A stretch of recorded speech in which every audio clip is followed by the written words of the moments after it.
Hello everyone, welcome back to DNS day night studies. बहुत time से हमें query आ रही थी कि बीएससी एग्रीकल्चर के रिगार्डिंग एक करियर काउंसलिंग जैसा कोई वीडियो बनाइए, करियर ऑप्शन से रिलेटेड कोई वीडियो बनाइए। और उससे भी ज़्यादा इम्पॉर्टेंट ये है कि अभी इधर बीच मैंने जब देखा तो क्योंकि हम लोग तो शुरू से इन चीज़ों को जानते थे, हमारे फैमिली में लोग इन सब चीज़ों से रिलेटेड थे, तो हमें इसको और इससे करियर ऑप्शंस को इससे रिलेटेड चीज़ों की जानकारी थी, है ना। बट इधर बीच मैंने जब कुछ स्टूडेंट से मैंने कॉन्वर्सेशन किया तो उन्हें इस चीज़ की जानकारी नहीं कि एग्रीकल्चर एक्चुअली है क्या, इसके करियर ऑप्शंस क्या है। तो उनके हिसाब से जो एग्रीकल्चर, बीएससी एग्रीकल्चर जो है वो बस इतना है कि अगर आप इसको पढ़ोगे तो आप खेती बाड़ी में जाओगे, आपको खेती बाड़ी करनी है। तो एक बहुत बड़ा मिथ है, किससे रिलेटेड, बीएससी एग्रीकल्चर से रिलेटेड, है ना। तो पहले तो मैं ये बता दूं कि पर्सनली अगर मेरे से पूछा जाए, है ना, शायद हो सकता है कई लोगों को बुरा लगे, बट मुझे लगता है कि अगर आपको स्पेसिफिकली रिसर्च फील्ड में नहीं जाना है, डिफेंस फील्ड में नहीं जाना है, तो बीएससी मैथमेटिक्स और बीएससी बायोलॉजी करने का आपको मेरे हिसाब से कोई स्पेसिफिक फ़ायदा नहीं है ना। क्योंकि इनसे रिलेटेड बहुत कम जॉब्स या फिर ना के बराबर जॉब्स हैं जो कि इन कोर्स के बेसिस पे आपको मिलती हैं, है ना। These are not the professional degrees, ये कोई प्रोफेशनल डिग्री नहीं, बट बीएससी एग्रीकल्चर एक प्रोफेशनल डिग्री है ना। वो आपको एक ऐसे ऑप्शंस प्रोवाइड करती है जो कि आप सिर्फ क्योंकि आपने ये ग्रेजुएशन किया है इसके बेसिस पे आपको वो जॉब्स मिल जाएंगी, है ना। बट जब हम बीएससी एग्रीकल्चर या बीएससी मैथमेटिक्स या बीएससी बायोलॉजी की बात करते हैं, unless and until you are going for research या फिर आपको कुछ डिफेंस के कुछ सेलेक्टेड जॉब्स में जाना है, तो आपको बीएससी मैथमेटिक्स करना पड़ता है, फिजिक्स की ज़रूरत पड़ती है, इंग्लिश की ज़रूरत पड़ती है, या फिर मैथमेटिक्स की ज़रूरत पड़ती है एज योर ग्रेजुएशन सब्जेक्ट। लेकिन उसके बाद कोई ऑप्शन नहीं दिखता है, मतलब फिर या फिर आप बीएड के लिए जाते हो, है ना। तो यही कुछ चीज़ें मैंने देखी, या फिर बच्चे एसएससी वगैरह की प्रिपरेशन करने लगते हैं जहाँ ऑलरेडी बहुत ज़्यादा भीड़ है ना। तो ये सब जो फील्ड हैं वो सैचुरेट हो चुके हैं। Even BTech is now saturated. अगर आप बहुत अच्छी जगह से नहीं कर रहे हो तो बीटेक करने के बावजूद आपको बहुत बढ़िया एक पे स्केल नहीं प्रोवाइड किया जाता है ना। अगर आप प्राइवेट कॉलेज से कर रहे हो, वो भी बहुत कोई रिनाउंड कॉलेज नहीं है, so you are going for job after, मतलब आपकी ग्रेजुएशन के बाद जो आप जॉब के लिए जा रहे हो, आप 8,000, 10,000 या 15,000 की जॉब्स कर रहे हो, तो ये बहुत बुरी चीज़ है कि आप लाख, 1.5 लाख, 2 लाख रुपए दे के कहीं फीस दे के 1 साल की और 4 साल का ग्रेजुएशन कर रहे हो और फिर आप 8-10 हज़ार की जॉब कर रहे हो, है ना। तो यहाँ पे बच्चों को अपना मिथ तोड़ना होगा कि बीएससी एग्रीकल्चर को पढ़ने के बाद आप सिर्फ खेती बाड़ी करोगे, है ना, और जानकारी आपको उसके बारे में नहीं है, ये आपको समझना पड़ेगा, है ना। तो अगर आप एक मैथमेटिक्स के स्टूडेंट हो, आप 12th में हो, मैथमेटिक्स के स्टूडेंट हो, या फिर बायोलॉजी के स्टूडेंट हो, या आपने ऑलरेडी एग्रीकल्चर लिया है as a stream in class 11th, तो आप ये वीडियो को देखो, है ना। इसमें आपको क्या क्या पता चलेगा आज के वीडियो में, आपको बीएससी एग्रीकल्चर है क्या, इसको करने के लिए एलिजिबिलिटी क्या है, ये हम लास्ट में डिस्कस करेंगे, है ना। कौन कौन से मेन एग्जाम्स हैं ये भी बाद में डिस्कस करेंगे। पहले हम देखेंगे कि हमारे करियर ऑप्शंस क्या क्या हैं, हम अगर ये करेंगे तो हमें क्या क्या चीज़ें मिलेंगी जो बाकी लोगों से हमें अलग करेंगी, ठीक है। तो ये सब कुछ देखेंगे, और क्या क्या अलग मिलेगा अगर हम सिर्फ बीएससी एग्रीकल्चर करेंगे तो बाकी लोगों से क्या क्या चीज़ें अलग हमको मिलेंगी, और कितना मज़ा आएगा इसको पढ़ने में। क्या आपको बीएससी एग्रीकल्चर करने पे सिर्फ एग्रीकल्चर पढ़ना है, या उसके अलावा भी बहुत सारे सब्जेक्ट्स पढ़ने हैं, है ना। या फिर मैं तो ये कहूँगा कि बीएससी एग्रीकल्चर में आपको एग्रीकल्चर ही कम पढ़ना है, बाकी सब कुछ पढ़ना है बट एग्रीकल्चर ही कम पढ़ना है, बस। हाँ, ये रिगार्डिंग एग्रीकल्चर पढ़ना है सब कुछ, ठीक है।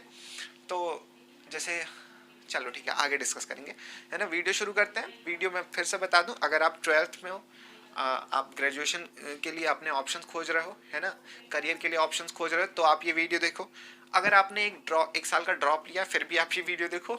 या तो मैं कहूँगा अगर आप किसी गलत कोर्स में चले गए हो, आपको अगर हो रहा है कि नहीं अभी मुझे कुछ और करना चाहिए, इसमें स्कोप नहीं है आगे, या आपके पास एज है अच्छी खासी डेट ऑफ बर्थ के हिसाब से, तो भी आप ये वीडियो देखो। अगर आप फर्स्ट ईयर में हो तब भी, है ना, आप उसको छोड़ जाए तो ठीक है। शुरू करते हैं हमारे करियर ऑप्शंस क्या है बीएससी एग्रीकल्चर से रिलेटेड। तो बीएससी एग्रीकल्चर देख लो पहले है क्या। बीएससी एग्रीकल्चर एक 4 ईयर ग्रेजुएशन कोर्स है, जैसे आपका बीटेक है। BTech is a 4 year graduation course, है ना। बीएससी मैथमेटिक्स वगैरह 3 ईयर होते हैं, बट बीएससी एग्रीकल्चर हमारा 4 ईयर ग्रेजुएशन कोर्स होता है ना। तो सिंपल, आप इसको करने के लिए आपको 12th पास आउट होना चाहिए, बस। करियर ऑप्शंस हम पहले देखेंगे, एलिजिबिलिटी बाद में देखेंगे, और एग्जाम्स बाद में देखेंगे, है ना। तो सबसे पहले हम शुरू सबसे बढ़िया से करेंगे। जैसे आप किसी दुकान में जाते हो तो आपको दुकानदार सबसे अच्छी चीज़ सबसे पहले दिखाता है ताकि आप वो दुकान छोड़ के जा ना पाओ। तो अगर आपका जो एटीट्यूड है एक एडमिनिस्ट्रेटिव ऑफिसर का है, आप चाहते हो कि मुझे यूपीएससी करना है या फिर मुझे एक आईएएस बनना है, आईएफएस बनना है ना, तो आपको बीएससी एग्रीकल्चर कैसे बाकी एक standing out of the Q वाला होता है ना सीन, कैसे आपको अलग खड़ा करता है, या फिर आपको सिविल सर्विसेज में जाना है तो आप बाकी लोगों से फायदे में कैसे हो अगर आप बीएससी एग्रीकल्चर कर रहे हो तो सिविल सर्विसेज, क्योंकि सिविल सर्विसेज में जब आप मेन जो एग्जाम है that is UPSC CSC civil services exam है ना, तो यूपीएससी सीएससी में क्या क्या ऑप्शन होते हैं, आईएएस, आईपीएस, आईआरएस है ना, फॉरेन सर्विसेज, तो ऐसे करके बहुत सारे कस्टम और इनकम टैक्स ऐसे करके बहुत सारी लगभग जॉब्स हैं, तो इन सब के लिए तो सभी एलिजिबल हैं, आप बीए किए हो तब भी आप एलिजिबल हो, बीएससी मैथ हो बायो हो तब भी एलिजिबल हो है ना, तो वैसे ही आप बीएससी एजी हो तो आप इसके लिए एलिजिबल हो, ठीक है। उसके साथ ही साथ प्रीवियस ईयर के कुछ ट्रेंड्स अगर देखे जाएं तो एग्रीकल्चर से रिलेटेड बहुत सारे क्वेश्चन आपके जीएस पेपर में पूछे जा रहे हैं है ना, क्योंकि बीएससी मैथमेटिक्स वगैरह में जो आप कोर्स पढ़ते हो ना वो थोड़ा हाई लेवल का होता है, तो इन जनरल नहीं पूछा जा सकता है वो कोर्स, ठीक है, लेकिन एग्रीकल्चर से रिलेटेड है, इन जनरली पूछा जा सकता ही नहीं है, पूछा जा रहा है। प्रीवियस ईयर के कुछ अगर ट्रेंड्स आप फॉलो करोगे तो आपको मिलेगा कि एग्रीकल्चर से रिलेटेड बहुत सारे क्वेश्चन पूछे जा रहे हैं, ठीक है। उसके अलावा आईएफएस है ना, आईएफएस ये वो वाला आईएफएस नहीं है, इंडियन फॉरेन सर्विसेज नहीं है, ये इंडियन फॉरेस्ट सर्विसेज का है। पूरे इंडिया में 3 ही ऑल इंडिया सर्विसेज हैं, पहला Indian administrative that is IAS, IPS police services and IFS forest services है ना, 3 ही ऑल इंडिया सर्विसेज हैं पूरे इंडिया में, ठीक है।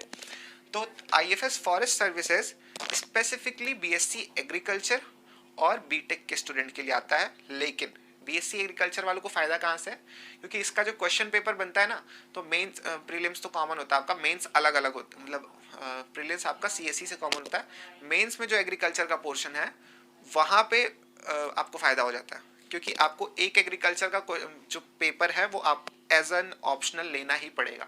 टोटल आपके 4 ऑप्शनल के पेपर होते हैं जिसमें से कि 2 आपके एग्रीकल्चर से रिलेटेड होंगे है ना, तो यहाँ आप स्टैंड आउट करते हो क्योंकि आपने एग्रीकल्चर पहले से पढ़ा है, इसलिए आपके लिए फायदेमंद है। ऊपर से एलिजिबिलिटी के मामले में देखा जाए तो इसमें सिर्फ एग्रीकल्चर और बीटेक के स्टूडेंट ही एलिजिबल हैं है ना, तो यहाँ आप स्टैंड आउट करोगे, कॉम्पिटिशन कम है यहाँ पे। तीसरी चीज है पीसीएस है ना, स्टेट पीसीएस जो एग्जाम्स होते हैं उनमें लगभग 15 से 20 नहीं 10 से 15 ऐसी पोस्ट हैं जो कि स्पेसिफिकली एग्रीकल्चर के स्टूडेंट के लिए आती हैं, उसको कोई और अप्लाई भी नहीं कर सकता है, अब मतलब कोई दूसरा बंदा चाह के भी उसको नहीं ले सकता है, वो सिर्फ और सिर्फ एग्रीकल्चर के लिए बच्चों के लिए बनाई गई हैं, जैसे district agriculture officer, district sugarcane officer, district agriculture extension officer है ना, तो ऐसे ऐसे करके बहुत सारी जॉब्स हैं जो कि स्पेसिफिकली एग्रीकल्चर के स्टूडेंट के लिए आती हैं, कोई और उसमें हाथ भी नहीं मार सकता। तो सबसे बढ़िया बात तो देखो मेरे को क्या लगती है कि आप स्टैंड आउट कर रहे हो, आपका कंपटीशन ऑलरेडी कम है ना, मतलब अगर किसी जॉब में 2 लाख लोग फॉर्म भर रहे हैं तो इतने कम लोग एग्रीकल्चर के हैं कि अगर कोई जॉब सिर्फ एग्रीकल्चर के लिए आएगी तो सीधा सीधा वहाँ 1,70,000 लोग वॉश आउट हो जाते हैं, सिर्फ 30,000 या मुश्किल से 20,000 बच्चे बैठेंगे एग्जाम में, ठीक है। और इतनी ज़्यादा नंबर ऑफ पोस्ट हैं बीएससी एग्रीकल्चर से रिलेटेड स्पेसिफिकली पीसीएस में कि मतलब आए दिन ये पोस्ट आती रहती है, ठीक है, अलग अलग स्टेट्स में। उसके बाद अगर आपका बैंकिंग या इंश्योरेंस सेक्टर में इंटरेस्ट है तो क्या आपको बैंक में कोई अलग से जॉब मिलेगी है ना, तो इन जनरल देखो, इन जनरल जहाँ ग्रेजुएशन के बच्चे एलिजिबल है वहाँ तो आप एलिजिबल हो ही क्योंकि आप एक ग्रेजुएट हो, ठीक है। दूसरी चीज़ सबसे कॉमन एग्रीकल्चर के स्टूडेंट्स के लिए एक जॉब होती है that is agriculture field officer, हर साल होती है, हर साल सीट्स आएंगी, हर साल आपकी रिक्रूटमेंट होनी है। जनवरी में आपका पूरा शेड्यूल आ जाता है और उसी के अकॉर्डिंग जनवरी में शेड्यूल आ जाता है, उसी के अकॉर्डिंग एग्जाम और रिजल्ट्स हर साल आते हैं है ना, तो यहाँ एसएससी वाला सीन नहीं है कि आप 18 में पेपर दे रहे हो और 22 में आपको जॉब मिलेगी है ना, कभी कभी तो तब भी नहीं। तो बैंकिंग में आप जा सकते हो, उसके अलावा एग्रीकल्चर इंश्योरेंस कंपनी है और कुछ अदर कंपनीज हैं तो वहाँ जा सकते हो। इसमें मेन काम क्या होता है, देखो जब एक किसान लोन लेता है ना, तो आप एग्रीकल्चर के ग्रेजुएट हो, आपको नॉलेज है कि इसकी ज़मीन की क्या वैल्यू है, या फिर कोई अगर आपके पास लोन लेना है फॉर बिजनेस पर्पस, आप उसका मॉडल देखोगे, आप चेक करोगे कि इसकी मार्केट कितनी बड़ी है ना, ये सब कुछ देखना पड़ेगा, उसके बेसिस पे आप फिर उनको लोन अलॉट करोगे। तो ये मेन काम होता है एग्रीकल्चर फील्ड ऑफिसर का है ना। तो बैंकिंग एंड इंश्योरेंस में आपके लिए अलग से जॉब है। यहाँ पे अब हम इसके आगे बढ़ेंगे, दैट इज रिसर्च रिसर्च मतलब साइंटिस्ट वगैरह अगर आपको बनना है तो आप उसमें एग्रीकल्चर में कितना स्कोप है ना। तो मेरे ख्याल से अगर किसी स्पेसिफिक सेक्टर के लिए सबसे ज़्यादा ऑल इंडिया लेवल के रिसर्च स्टेशंस या फिर रिसर्च इंस्टीट्यूट हैं तो वो एग्रीकल्चर है, ठीक है। हर ही मतलब हर स्टेट में लगभग 10-15 के आसपास मिल जाएंगे, 10-15 नहीं तो 5-6 तो हर स्टेट में, ठीक है। तो रिसर्च में एक तो गवर्नमेंट की इंस्टीट्यूशंस हैं, उसके साथ साथ अगर आप एक प्रोफेसर हो तब भी आप अपना रिसर्च वगैरह जारी रखते हो, आप कुछ प्रोजेक्ट्स में काम करते हो। इन सब से इम्पोर्टेंट जो मुझे लगता है कि विदेशों में देखिए कोई स्पेसिफिक बहुत रिनाउंड एग्रीकल्चर यूनिवर्सिटी नहीं है ना, है भी तो बहुत कम है। विदेशों में इंडियन एग्रीकल्चर ग्रेजुएट की वैल्यू एक भगवान की तरह होती है ना, वो पूजते हैं इंडियन एग्रीकल्चर ग्रेजुएट को, ठीक है। तो वहाँ मोस्ट ऑफ अब सीधी सी बात करते हैं कि रिसर्च जब भी होती है विदेशों में तो वहाँ पे रिक्रूटमेंट की जाती है। There are certain time period for their projects, है ना, 10 साल 15 साल 3 साल 4 साल जितने भी टाइम का वो प्रोजेक्ट हो, आप उसमें रिक्रूट किए जाते हो as a highly paid scientist, और आपको उनके साथ काम करना रहता है ना, और आप उनके लिए काम करते हो और वहाँ अच्छी खासी पेमेंट मिलती है, वैल्यू आपकी बहुत ज़्यादा होती है। ये प्रोजेक्ट्स आते रहते हैं हमेशा एग्रीकल्चर से रिलेटेड। एग्रीकल्चर पे रिसर्च नहीं होगी तो किस चीज़ पे होगी, खाओगे क्या तब, ठीक है। उसके अलावा इंडिया में बहुत सारे इंस्टीट्यूशन हैं जहाँ साइंटिस्ट की रिक्रूटमेंट होती है, ठीक है। ये हो गया आपका रिसर्च फील्ड। टीचिंग फील्ड में आते हैं। टीचिंग फील्ड में नॉर्मली कोई भी ग्रेजुएट जब बीएड या बीटीसी कर लेता है उसके बाद वो प्राइमरी और इंटर कॉलेजेस में पढ़ाने के लिए एलिजिबल है। आप भी एलिजिबल हो। अगर आप ग्रेजुएशन के बाद पोस्ट ग्रेजुएशन कर लेते हो तो जो 11th-12th वाला होता है इसमें भी सीट्स आती रहती हैं फॉर एग्रीकल्चर टीचर, है ना। यूपी बोर्ड, राजस्थान बोर्ड, ये सब बोर्ड ऐसे हैं जो कि आज भी, उत्तराखंड बोर्ड आज भी क्लास 11th में agriculture as an separate stream provide करते हैं। तो यहाँ पे जब लेक्चरर की रिक्रूटमेंट होती है तो वो पीजी स्टूडेंट को लेते हैं, ठीक है, जो पोस्ट ग्रेजुएट होते हैं, है ना। इसके बाद टीचिंग में इसके अलावा एक ऑप्शन आपके पास आता है प्रोफेसर, है ना। असिस्टेंट प्रोफेसर वगैरह पे रिक्रूटमेंट जो होती है वो आपकी होती है पीजी करते हो, नेट क्वालिफाई वगैरह करते हो, है ना। उस सबके अलग अलग नॉर्म्स हैं। कहीं पीएचडी भी मांग लेता है, कहीं नेट पे ही हो जाता है, तो ये सब चीज़ें चेंज होती रहती हैं। बट हाँ, आप प्रोफेसर भी बन सकते हो इसके लिए। और ओवर 63 यूनिवर्सिटीज़ हैं आपके इंडिया में, है ना, जो कि बीएससी एग्रीकल्चर मतलब 63 यूनिवर्सिटीज़ हैं। हर यूनिवर्सिटी में 10, 11, 12, 13 डिपार्टमेंट्स होते ही होते हैं, है ना। 12 तक तो अच्छी खासी यूनिवर्सिटी है, तो 12, 11 तो मिलेंगे ही मिलेंगे आपको, है ना। तो इतने डिपार्टमेंट होते हैं, हर डिपार्टमेंट में प्रोफेसर्स की रिक्रूटमेंट की जाती है। तो 63 तो सिर्फ यूनिवर्सिटीज़ हैं, और कॉलेजेस इनके बाद, है ना, इनके बाद कॉलेजेस जोड़ लो जितने हो। तो कॉलेजेस का तो नंबर ही कोई नहीं है, यूनिवर्सिटीज़ का मैंने बता दिया आपको। और ठीक है, तो आप इसमें एज ए प्रोफेसर भी ज्वाइन कर सकते हो। तो अगर आपको टीचिंग में मज़ा आता है तो आप अपना मस्त यूजी करो, पीजी करो, उसके बाद नेट वगैरह करके प्रोफेसर के तौर पे ज्वाइन कर सकते हो। अगर टीचिंग वगैरह में मन नहीं लगता है, पढ़ाई वढ़ाई मन नहीं लग रहा है, फिर भी डिफेंस में जाने का बहुत मन है ना, बहुत पैशन है आर्मी के प्रति, तो सीडीएस के लिए आप एलिजिबल हो, क्योंकि आप एक ग्रेजुएट हो तो आप सीडीएस के लिए एलिजिबल हो।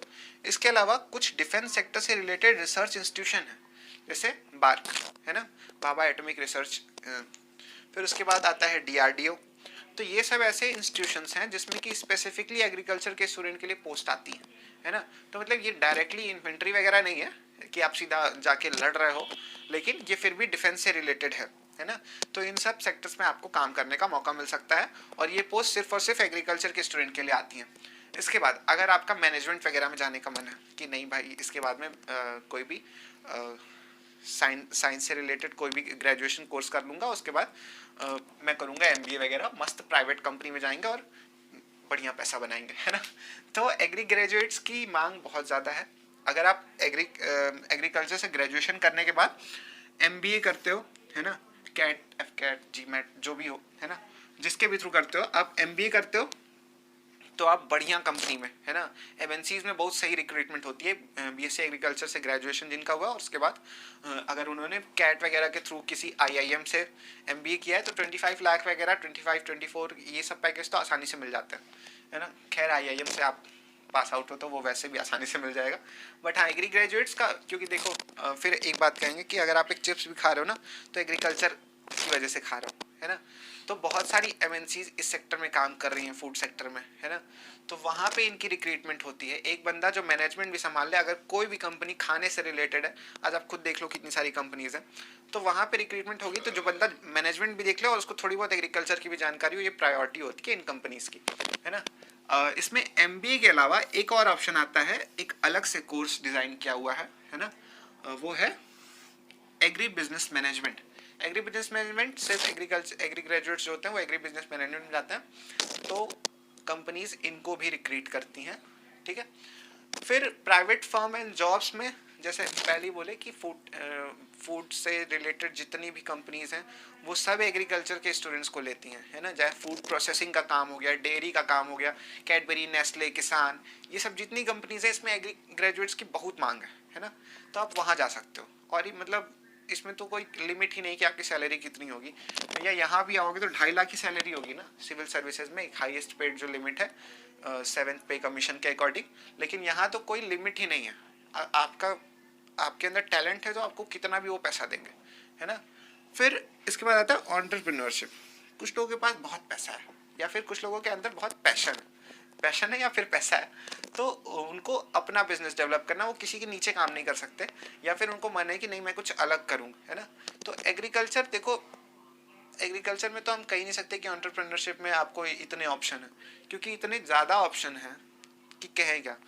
सिर्फ अगर एनिमल हस्बेंड्री में जाएं, है ना, तो आप पिगरी कर सकते हो, उसके बाद आप पोल्ट्री कर सकते हो, केटल एनिमल हस्बेंड्री कर सकते हो, है ना, फिशरीज कर सकते हो। तो बहुत सारे ऑप्शन हैं। क्या बी कीपिंग कर सकते हो, बी कीपिंग में आप सिर्फ शहद नहीं बेचोगे, रॉयल जेली और उसके 10 तरीके के प्रोडक्ट हैं उनको बना के बेचोगे, डेयरी प्रोडक्ट्स बेचोगे, है ना। तो ऐसे आपके पास बहुत सारे ऑप्शन हैं। साथ ही साथ आजकल बहुत सारे ऐसे फूड आइटम्स आ गए हैं जो कि स्पेसिफिकली ग्रो किए जा रहे हैं, है ना। फॉर एग्जांपल ड्रैगन फ्रूट या फिर सुपर फूड्स हो गए, है ना, जिनको ग्रो किया जा रहा है। और खाना तो आदमी की बेसिक नीड है, वो ग्रो करो। ऑर्गेनिक का आजकल इतना ट्रेंड है कि बता नहीं सकते। एक अच्छे खासे सैलरीड पर्सन से कहीं ज़्यादा एक एग्री ग्रेजुएट जिसने एक अपनी फर्म या फिर अपना फार्म हाउस बना लिया है, वो कमा रहा है ना। और सिर्फ ये चीज़ें खेत तक नहीं रुकी हुई हैं, उसके आगे भी बहुत सारे ऑप्शन है। आप सीड बेचना शुरू करो, सीड की डिस्ट्रीब्यूटरशिप ले लो। आप पेस्टिसाइड, आपको केमिस्ट्री पसंद है, आप पेस्टिसाइड बेचना शुरू कर दो, है ना। पेस्टिसाइड्स की तो मांग इतनी, इंडिया में तो खपत ही इतनी ज़्यादा, तो कहीं कोई लिमिट ही नहीं कि आप इसको करने के बाद किस बिजनेस में जा सकते हो, है ना। बस ये पूछो किस में नहीं जा सकते हो। इंडिया जो है उसमें फार्मर्स की मात्रा इतनी ज़्यादा है, इकोनॉमी में इतना ज़्यादा पार्टिसिपेशन है एग्रीकल्चर का, है ना। तो एग्री फाइनेंसिंग में चले जाओ, ठीक है। बहुत सारे ऑप्शंस हैं आपके पास जिसमें आप जा सकते हो। उसके साथ ही साथ नेक्स्ट है हमारा, अब हम इसको गिनाने लगेंगे तो ये पूरा अलग से वीडियो इससे रिलेटेड बनाना पड़ेगा। इधर बीच मैंने खुद भी थोड़ी रिसर्च की इसके ऊपर, तो कुछ ज़्यादा ही जानकारी हो गई है ना। तो इस पर अगर आप लोग को वीडियो अलग से चाहिए होगा तो आप बता दीजिएगा। इसके बाद जर्नलिज्म एग्रीकल्चर से रिलेटेड आप हमेशा देखोगे कुछ ना कुछ आर्टिकल्स आते रहते हैं। कुछ मैगजीन्स हैं जो कि डिवोटेड हैं किसके लिए, एग्रीकल्चर के लिए, है ना। तो आप इसके बाद आप जर्नलिज्म में भी जा सकते हो। आप एक अच्छी डिग्री परस्यू करो, अच्छी नॉलेज परस्यू करो, उसके बाद आप जर्नलिज्म में जाओ, है ना। बहुत बढ़िया स्कोप है इसमें भी। खुद की शुरू कर दो मैगजीन कोई, तो क्योंकि एक अच्छी खासी नंबर ऑफ मैगजीन्स हैं, बट फिर भी चाहिए कि कुछ एकदम तगड़ा वाले आए, है ना। तो आप उसमें भी जा सकते हो। फिर उसके बाद हाँ, तो ये सब चीज़ें हैं। अगर किसी एक सेक्टर से रिलेटेड आपको स्पेसिफिकली कोई वीडियो चाहिए होगा, ये मैंने एक ओवरव्यू बताया ऊपर से चीज़ों को, है ना। तो कहने का मतलब यह है कि ये मत सोचो कि एग्रीकल्चर करके आपको सिर्फ यही करना है। सब्जेक्ट से रिलेटेड मैंने एक सिलेबस का वीडियो बनाया इसके पहले, है ना। आप उसको देखो कि आपको मेन पढ़ना क्या है एग्रीकल्चर में आने के बाद। आपको खुद ही समझ में आ जाएगा कि एग्रीकल्चर के अलावा बहुत कुछ पढ़ना है इसमें, है ना। तो ये हो गया आपका मेन करियर ऑप्शंस हम कहेंगे, क्योंकि इसके अलावा भी बहुत सारे करियर ऑप्शंस जिसको कवर करना ही मुश्किल है। तो हम नेक्स्ट बढ़ते हैं कि एलिजिबिलिटी क्या है। तो एलिजिबिलिटी है कि आपका 10th + 2 हो फ्रॉम मैथमेटिक्स और बायोलॉजी या फिर एग्रीकल्चर, है ना। तो कई लोगों को ये लगा एग्रीकल्चर से कैसे कर सकते हैं, तो हाँ भैया कई जगह प्रोवाइड किया जाता है ये, ठीक है। मैथमेटिक्स से हो या बायोलॉजी से हो तो या फिर एग्रीकल्चर से हो, आप 10+2 हो तो आप अप्लाई कर सकते हो बीएससी एग्रीकल्चर के लिए किसी भी यूनिवर्सिटी, किसी भी कॉलेज या फिर किसी भी कंबाइंड एग्जाम में, है ना। तो मेन कौन कौन से एग्जाम्स हैं, अगर आप यूपी से हो तो एक एग्जाम मैंने डाल दिया यूपी वालों के लिए, बाकी जो 2 एग्जाम वो ऑल इंडिया के लिए हैं। तो अभी तो देखो CUCET का कुछ चल रहा है, बट मेरे ख्याल से BHU में BSc एग्रीकल्चर जो है वो CUCET में नहीं आने वाला है, तो मैंने इसको इसलिए अलग रखा है। तो मेन एक BHU है। BHU एक बहुत रिनाउंड यूनिवर्सिटी है एग्रीकल्चर के लिए, तो मोस्ट ऑफ द स्टूडेंट कोशिश करते हैं कि मेरा BHU में हो जाए।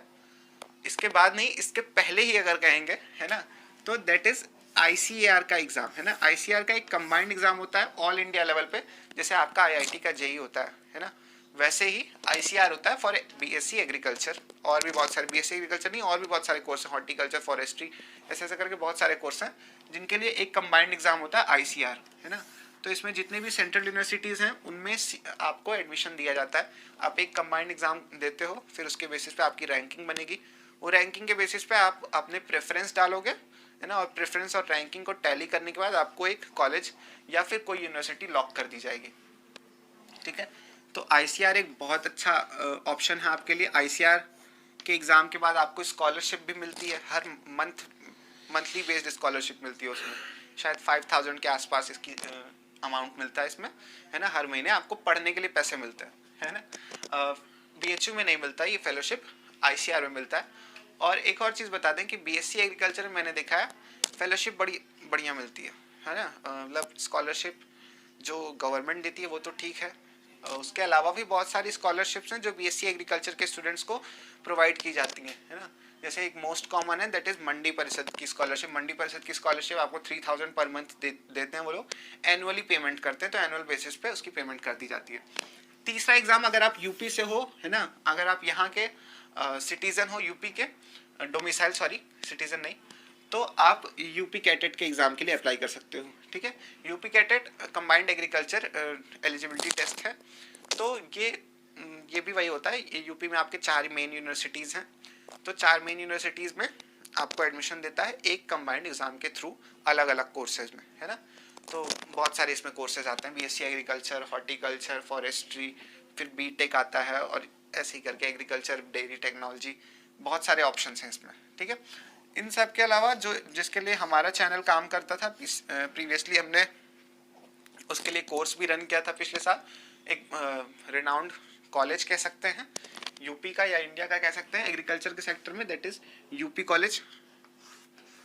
बहुत टाइम से यहाँ पे BSc एग्रीकल्चर की बहुत सही पढ़ाई हो रही है ना। तो इसके लिए हमने पिछले साल कोर्स भी लॉन्च किया था, और इस साल हम BHU के लिए हमने इस साल कोर्स लॉन्च किया है।